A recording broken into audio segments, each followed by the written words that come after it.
DCB వాళ్ళు ఇచ్చినటువంటి part 1 syllabus revision పైన మనము ఈరోజు ఒక వీడియో చేయబోతున్నాం.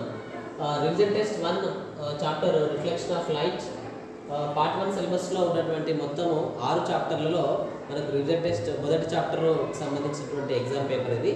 సో రివిజన్ టెస్ట్లో భాగంగా మొత్తం ఒక రివిజన్ చాప్టర్ని మొత్తం కూడా రివైజ్ చేయడం జరిగింది. సో ప్రతి క్వశ్చన్ పేపర్లో కూడా 3 సెక్షన్స్ ఉన్నాయి. సెక్షన్ 1, 2, 3. సెక్షన్ 1లో 2 మార్కుల ప్రశ్నలు, సెక్షన్ 2లో 4 మార్క్స్ ప్రశ్నలు, సెక్షన్ 3లో 6 మార్క్స్ క్వశ్చన్ ఇవ్వడం జరిగింది. 2, 4, 6. So as well as annual exam మోడల్లోనే ఉన్నటువంటి క్వశ్చన్ పేపర్ ఇది. సో ఫస్ట్ క్వశ్చన్ కనుక చూస్తే, if the focal length of a concave mirror is 4 centimetre, what is the distance from the pole of the mirror to the centre of curvature? So ఈ క్వశ్చన్కి మనం answer చేయాలి అని అంటే, so this is the concave mirror. So ఇక్కడ మనం concave mirror అడిగారు కాబట్టి మనం కాన్కేవ్ మిర్రర్ రాస్తున్నాం. This is pole point, this is centre of curvature, this is F. So this is principal axis. So ఇక్కడ ఏమి ఇచ్చాడంటే concave mirror focal length of the concave mirror is 4 centimetre. And ఇప్పుడు కనుక్కోవాల్సింది ఏంటి అని అంటే, what is the distance from the pole to the centre of curvature? అంటే ఇక్కడ నుంచి ఇక్కడికి ఎంత డిస్టెన్స్ అని అంటే r డిస్టెన్స్. సో మనకున్న ఫార్ములా ఏంటంటే r is equal to 2f. So r means 2 into f 4. So 8 centimeter. So answer is answer is 8 centimeter. ఒకవేళ ఇలాంటి ప్రశ్నల పైన మనకు 2 రకాల క్వశ్చన్స్ వచ్చే అవకాశం ఉంది. f ఇచ్చి r కనుక్కోమంటారు, r ఇచ్చి f కనుక్కోమంటారు. ఒకవేళ for example r value 6 centimeters అయితే ఫోకల్ లెంత్ ఎంత అని అడగచ్చు. సో అప్పుడు r is equal to 2f formula నుంచి f is equal to r/2 తీసుకొని చేయాలి. And 6/2 is 3 centimetres. సో ఈ రకంగా ఆన్సర్ చేయాలి. This is the first question. r is equal to 2f, f is equal to r/2. ఈ ఫార్ములాని base చేసుకొని మనం first క్వశ్చన్కి ఆన్సర్ చేయొచ్చు. And second question is spherical mirror. Write any 4 uses of spherical mirrors. So first of all we know spherical mirror. Spherical mirror means this is the spherical. If you take a knife, cut it into 2 pieces, it is like this. If you coating outer side, it act as a concave mirror. If you coating inner side, it is called convex mirror. So these are the called spherical mirrors. Now we need concave mirror uses. So concave mirror uses is number 1, dentist, used by dentist. And number 2, shaving mirror. And number 3, TV dish antenna. And number 4, solar cooker. So these are the main key points. And convex mirror is used as one and only, it is rear view mirror. So these are the spherical mirror uses. So ఈ 4 పాయింట్లు రాస్తే మనకి ఎన్ని మార్కులు అంటే 2 marks మనకు score చేయడం జరుగుతుంది. సో ఇది స్పెరికల్ మిర్రర్ యూజెస్ అనేటువంటిది మనం రాయాలి. And next one, third question, write the nature of the given diagram. So ఇక్కడ చూడండి, మనం ఈ డయాగ్రామ్ని చూస్తే ఇక్కడ మనకు ఈ diagram nature of the given diagram means image characters రాయాలి. So first of the object ఎక్కడ ఉంది అని అంటే బియాండ్ ద సీ ఉంది. So first heading you write here nature of the given diagram. And first object at beyond sea. O dash means object, I dash means image. So image ఎక్కడ form అయింది అని అంటే f కు c కు, ఈ రెండింటికి మధ్యన ఇమేజ్ ఫామ్ కావడం జరిగింది. So image formed between f and c. And ఈ ఆబ్జెక్ట్ కంటే ఇమేజ్ ఎలా ఉంది, పెద్దగా ఉందా చిన్నగా ఉందా? చిన్నగా ఉంది. కాబట్టి మనం ఏమని రాయాలి అంటే diminished image. And next fourth one, is it inverted or real? So చూడండి, ఇదేమో ఇలా ఉంది, ఇక్కడ ఇట్లా ఉంది. సో కాబట్టి దీన్ని ఏమని రాయొచ్చు అని అంటే this is inverted image. And next one, is it a real image or virtual image? Which image before the mirror, it is called as real image. So this type of image we caught on screen. So these are the nature of the given diagram. So మనము ఇది 2 మార్కులే కాదు, just మనం diagram ని చూస్తూ మనము questions కి answer రాయాలి. అంటే దట్ మీన్ మనకు ఇదేది ఇన్ఫర్మేషన్ స్కిల్ కింద మనకు డయాగ్రామ్ ఇవ్వడం జరిగింది. సో డయాగ్రామ్ ని బేస్ చేసుకొని అడగొచ్చు, లేదా ఇది ఇచ్చిండ్రు కాబట్టి ఇన్ఫర్మేషన్ స్కిల్ కింద కూడా తీసుకోవచ్చు. ఈ రకంగా మనం అకాడమిక్ స్టాండర్డ్ ని బేస్ చేసుకొని క్వశ్చన్ పేపర్ తయారు చేయడం జరుగుతుంది. ఇది సెక్షన్ 1 కి సంబంధించిన information. And next section 2. So section 2లో 2 క్వశ్చన్స్ ఇవ్వడం జరిగింది. సో సెక్షన్ 2లో ఉన్నటువంటి 2 క్వశ్చన్స్ ని కనుక మనం చూస్తే explain the material required and procedure. So ఈ 2 అంశాలు ఇవ్వడం జరిగింది. ఏమేమి ఉన్నాయి మెటీరియల్, మనకు ఏ ల్యాబ్ యాక్టివిటీ తీసుకున్నా ఖచ్చితంగా we need to write material required and procedure, observations, these are must. So material required and procedure. So concave mirror ఇచ్చినటువంటిది మనకి ఇక్కడ కాన్కేవ్ మిర్రర్ మనకు టెక్స్ట్ బుక్లో ల్యాబ్ యాక్టివిటీ కింద ఇవ్వండి ఉంది. సో దీనికి సంబంధించినటువంటి మెటీరియల్ రిక్వైర్డ్ కనుక చూస్తే మెటీరియల్ రిక్వైర్డ్ వచ్చేసి మనకు కొన్ని అంశాలు ఏంటివి, బీ స్టాండ్ అండ్ ఇక్కడ క్వశ్చన్లోనే ఉంది concave mirror. And third one వచ్చేసి white paper to catch the image. And next fourth one వచ్చేసి metre scale. And next one వచ్చేసి next V stand, concave mirror and white paper, metre scale.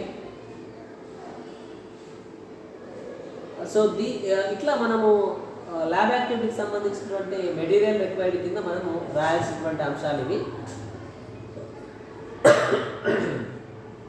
Okay, so ఇది procedure కింద మనకు ఈ అంశాలను base చేసుకొని మనము రాయాల్సినటువంటి అవసరం ఉంటుంది. ప్రొసీజర్ ఏవే, ఎట్లా పెట్టాలి మనము, స్టాండ్ని ఎలా ఉంచాలి, పేపర్ని ఎలా పెట్టుకోవాలి అన్నటువంటి అంశాలను బేస్ చేసుకొని ప్రొసీజర్ రాయండి సరిపోతుంది. And next 5th question, write the answers from the diagram. ఇక్కడ డయాగ్రామ్ ఇచ్చిండ్రు, డయాగ్రామ్ని బేస్ చేసుకొని ఏం చేయాలి అని అంటే క్వశ్చన్స్ రాయాలి. సో మరి ఎట్లా అనేటువంటిది మనం చూస్తే ఇక్కడ ఇది క్వశ్చన్స్. సో ఈ క్వశ్చన్స్ని కనుక మనం చూస్తే ఫస్ట్ క్వశ్చన్ ఏంటంటే చూడండి, ఈ డయాగ్రామ్ని బేస్ చేసుకొని 4 క్వశ్చన్స్ ఉన్నాయి ఇక్కడ. నెంబర్ 1 ఏంటంటే which type of mirror used in the diagram.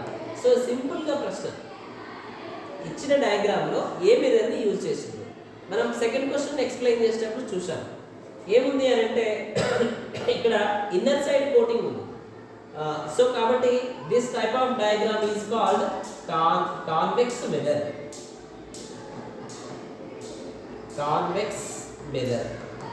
And second question ఏముంది అని అంటే image formed in which position.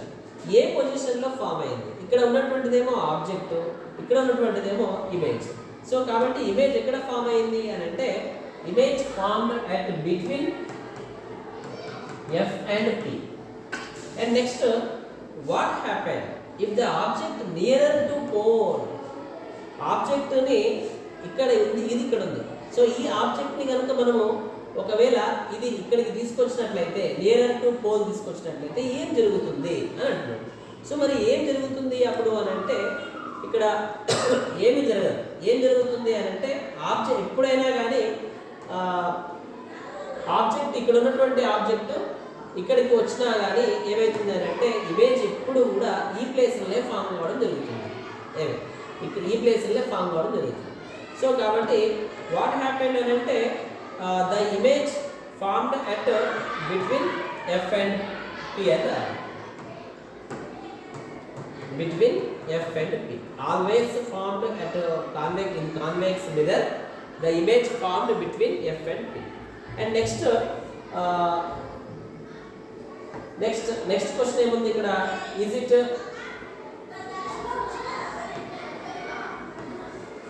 Is it real image are virtual image. So ఈ రియల్ ఇమేజా వర్చువల్ ఇమేజా అంటే ఇమేజ్ ఇక్కడ ఫామ్ అయింది కాబట్టి మనకు ఇది ఇక్కడ ఉంది beyond the mirror. So beyond which image formed beyond the mirror it exactly virtual image. So ఇంతే మనం రాసేది. సో దీన్ని బేస్ చేసుకొని మనం ఆన్సర్స్ రాయాల్సినటువంటి అవసరం ఉంటుంది. ఇలాంటి క్వశ్చన్స్ వస్తే చాలా ఈజీగా మనం ఆన్సర్ రాయొచ్చు. జస్ట్ ఆన్సర్ క్వశ్చన్ ఇచ్చిన డయాగ్రామ్ని బేస్ చేసుకొని మనం ఆన్సర్ రాసేది ఉంటుంది. And next section 3. సెక్షన్ 3లో ఏమున్నాయి మనకు సెక్షన్ 3లో అంటే ఇక్కడ చూడండి answer any one of the following questions. Draw the ray diagrams about an object placed following places in front of concave mirror. చూడండి ఇక్కడ ఫర్ ఎగ్జాంపుల్ ఇది తీసుకున్నట్లయితే అట్ ఫోకస్ అని అడుగుతున్నాను. సో మనకు అన్నింటికి ఈ రకంగా కాన్వెక్స్ మిర్రర్ డిజైన్ చేసుకోవాలి. ఇది P, ఇక్కడ కొంత దూరంలో C అని పెట్టేసి దీనికి ప్రిన్సిపల్ యాక్సెస్ గీయండి. ఇది F. ప్రతి డయాగ్రామ్ ఇక్కడ ఇచ్చినటువంటి ఏ రే డయాగ్రామ్కైనా మనము ఈ విధంగా డిజైన్ చేసుకోవాలి. సో అట్ ఫోకస్ అంటే ఆబ్జెక్ట్ని ఇక్కడ ఉంచుతున్నాం. మనం ఫోకస్ దగ్గర ఉంచినటువంటి ఏ ఆబ్జెక్ట్ అయినా కానీ ఎక్కడ ఫామ్ అవుతుంది అని అంటే అట్ ఇన్ఫినిటీలో ఫామ్ అవుతుంది. కాబట్టి మనం ఏం చేయాలి దానికి అని అంటే అట్ ఇన్ఫినిటీ డయాగ్రామ్ గీయాలి. సో ఇట్లా వచ్చినటువంటిది ఏమవుతుంది ప్రిన్సిపల్ యాక్సెస్ గుండా పోయేది ఏమవుతుందంటే ఫోకస్ గుండా పోతుంది. ఇక్కడ వచ్చినటువంటిది సి ద్వారా వచ్చినటువంటిది తీసుకుంటాం. అది అట్లనే సి ద్వారానే మనకు రిటర్న్ వెళ్ళడం జరుగుతుంది. సో ఈ రకంగా మనం ఏం చేస్తామనంటే ఇది అట్ ఇన్ఫినిటీకి గీయవలసినటువంటి రే డయాగ్రామ్. జస్ట్ మనం ఏం చేయాలా రే డయాగ్రామ్ని డ్రా చేయాలి. రే డయాగ్రామ్ని డ్రా చేయాలి కాబట్టి ఇది మనం రాయాలి. And next between F and C అన్నప్పుడు ఏం చేయాలా ఆబ్జెక్ట్ని ఇక్కడికి ఉంచాలి. ఇక్కడ ఆబ్జెక్ట్ ఉంచాలి. ఇక్కడ ఆబ్జెక్ట్ ఉంచితే ఏమవుతుంది అని అంటే బిట్వీన్ ఎఫ్ అండ్ సిలో ఉంచినప్పుడు అది ఇక్కడ ఇమేజ్ ఫామ్ అవ్వడం జరుగుతుంది. సో కాబట్టి దానికి రే డయాగ్రామ్ గీయండి. అట్ ఇన్ఫినిటీలో గీయాలి. ఇది రివర్స్ అవుతుంది. ఇన్ఫినిటీలో ఉంచితే నా ఫోకస్ దగ్గర ఫామ్ అవుతుంది. ఫోకస్ దగ్గర ఉంచితేనేమో ఇన్ఫినిటీ దగ్గర వస్తుంది. బిట్వీన్ ఎఫ్ అండ్ సిలో ఉంచినట్లయితేనేమో బియాండ్ సి వస్తుంది. అట్ ఇన్ఫినిటీ వచ్చినట్లయితేనేమో అట్ ఇన్ఫినిటీలో వచ్చినట్లయితేనేమో ఏమవుతుంది అని అంటే అట్ ఫోకస్ పాయింట్ అవుతుంది. At focus point between P and Fలో ఉంచితే ఏమవుతుంది diagram between P and F same ఇలా డ్రా చేయాలి. ఇక్కడ P, ఇక్కడ C, ఇక్కడ F. బిట్వీన్ P అండ్ Fలో అంటే ఇక్కడ ఆబ్జెక్ట్ ఉంచుతుంది. ఇక్కడ ఆబ్జెక్ట్ ఉంచుతున్నప్పుడు ఏమవుతుంది అంటే ఇక్కడ ఇమేజ్ ఫామ్ అవ్వడం జరుగుతుంది. కాబట్టి దీనికి సంబంధించినటువంటి రే డయాగ్రామ్స్ని ఇలా గీస్తే మనకి ఎన్ని మార్కులు అంటే దీనికి 6 మార్క్స్ రావడం జరుగుతుంది. ప్రతి క్వశ్చన్కి 1.5 కాబట్టి 6 ఇలా ఇస్తే చాలా చాలా చాలా ఈజీ ఆన్సర్ రాయడం. కాబట్టి ఈజీగా రే డయాగ్రామ్స్ మీద ఫోకస్ చేయండి. అండ్ నెక్స్ట్ వన్ ఒకవేళ రే డయాగ్రామ్స్ రాకపోతే ఎగ్జామ్లో క్వశ్చన్ ఇలా కూడా వస్తుంది, లెక్క కూడా రావడం జరుగుతుంది. ఏమి ఇచ్చినాడు ఇక్కడ చూడండి an object height means HO ఇవ్వడం జరిగింది. HO 8 placed at a distance 20 cm, this is U, and focal length this is F. So ఇక్కడ ఇచ్చినటువంటివి ఏమి ఉన్నాయంటే ఇవి ఉన్నాయి. సో మనకు కనుక్కోవాల్సింది ఏంటి అని అంటే హైట్ ఆఫ్ ద ఇమేజ్ కనుక్కోవాలి. This is HI. సో ఇప్పుడు మనం రాయాల్సింది ఏంటి మిర్రర్ ఫార్ములా ఏంటి అని అంటే 1/f = 1/v + 1/u. This is mirror formula. మనకు u ఉంది, f ఉంది, మనకు అనుకోవాల్సింది v కావాలి. సో vకి మనం ఫార్ములాని మాడిఫికేషన్ చేస్తే 1/f = 1/f - 1/u. సో మనం ఎప్పుడైనా లెక్క చేసేటప్పుడు ఒకటి గుర్తుపెట్టుకోవాల్సిన అంశం ఏంటంటే v, u, f ఈ మూడు కూడా మైనస్గా తీసుకోండి according to sign convention. So కాబట్టి ఈ v, u, fలు మైనస్గా తీసుకొని మనం లెక్క చేయాలి. సో 1/f మీన్స్ f అంటే 10 కాబట్టి -10 మైనస్ u అంటే 20 కాబట్టి -20 = -1/10 minus minus plus 1/20. So 10 20 LCM తీసుకుంటే 20 వస్తుంది కాబట్టి -2/20 plus 1/20. So -1/20. This is 1/v. So v is equal to ఏమవుతుందంటే అప్పుడు -20 సెంటీమీటర్స్ అవుతుంది. ఇది v వాల్యూ. సో ఇంతవరకు కనుక్కుంటే మనకు ఏమవుతుంది అంటే ఒక 3 మార్కులు పడుతుంది. ఇంకా ఏమంటున్నాడు ఇక్కడ హైట్ ఆఫ్ ద ఇమేజ్ కనుక్కోమంటున్నాడు. ఇమేజ్ కనుక్కోవాలి అని అంటే మ్యాగ్నిఫికేషన్ ఫార్ములా వచ్చేసి HI/HO is equal to -v/u. So ఉన్నటువంటి వాల్యూస్ ని సబ్స్టిట్యూట్ చేస్తే ఆన్సర్ వచ్చేస్తుంది. So HI is equal to HO is equal to వచ్చేసి 8 సెంటీమీటర్ మైనస్ v -20/u అంటే -20. So HI is equal to ఏమైతుంది 20 20 క్యాన్సల్ మైనస్ మైనస్ క్యాన్సల్ ఇంకా 1 వస్తుంది ఇక్కడ. HI is equal to -8 centimetre వస్తుంది. సో ఇది హైట్ ఆఫ్ ద ఇమేజ్ కనుక్కోవడానికి ఉన్నటువంటి ఫార్ములా. ఒకవేళ మనం ఇదంతా చేసిన తర్వాత ఆన్సర్ 8 అని వచ్చిందని తెలుసుకున్నాం కదా, దీన్ని మనం డైరెక్ట్గా కూడా చేయొచ్చు. నా అకార్డింగ్ టు మనకు రే డయాగ్రామ్స్ ద్వారా PFC. సో మనకేంటి అని అంటే ఫోకల్ లెంత్ ఇచ్చారు. ఫోకల్ లెంత్ వచ్చేసి 10 సెంటీమీటర్స్. ఆబ్జెక్ట్ ఎక్కడ ఉంది అని అంటే ప్లేస్ u ఉంది, అంటే ఇక్కడ నుంచి ఇక్కడికి 10, ఇక్కడ u. సో ఇది ఈ రకంగా ఇక్కడికి ఎంత అవుతుందంటే 20 సెంటీమీటర్స్ అవుతుంది. మనం ఏం నేర్చుకున్నామంటే ఆబ్జెక్టు సెంటర్ ఆఫ్ కర్వేచర్ దగ్గర ఉన్నప్పుడు ఖచ్చితంగా సెంటర్ ఆఫ్ కర్వేచర్ దగ్గరనే ఏర్పడడం జరుగుతుంది. ఆబ్జెక్ట్ యొక్క హైట్ ఎంత ఉంది అని అంటే 8 సెంటీమీటర్ ఉంది. మనకు ఆన్సర్ కూడా ఇమేజ్ యొక్క హైట్ ఎంత వచ్చింది అని అంటే 8 సెంటీమీటర్ వచ్చింది. మరి మైనస్ ఎందుకు వచ్చింది అని అంటే it is inverted image. Inverted ఇమేజ్కి మైనస్ రావడం జరుగుతుంది.